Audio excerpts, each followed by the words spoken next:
Anna, it took the jury less than one full day. The shooting happened 10 months ago. The trial lasted 3 weeks. But the emotional toll, that is immeasurable. The long wait for the verdict was excruciating for the widow of Officer Brian Huff. When finally read, Melissa Huff continued crying and clutching the photo of her husband. Guilty of homicide, murder, first degree, premeditated. What is your verdict as to count 2, homicide, murder of peace corrections officer, complainant, police officer Brian Huff? Guilty of homicide, murder of peace corrections officer. 17 charges, 17 guilty verdicts against Jason Gibson. Jurors are convinced he shot Officer Brian Huff in the head twice last May. I just feel my husband smiling down. This is him. And I'm never far from him. I always have his urn, and I always have his wedding ring. And I always promised him that I would never let go, and never stop, and never get tired, and to keep going on for him in his honor and his integrity. Officer Huff and fellow officers went to a vacant drug house to investigate shots fired.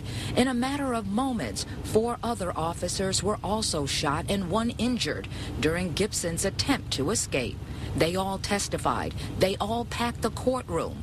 One says he thinks he might be able to sleep tonight. There's not been a night since May the 3rd that I slept all night. I have to take antidepressants now. I never did that before. Affected my family life. I'm not the same person. My son, our son will be 11 tomorrow. So he is celebrating his birthday. So this comes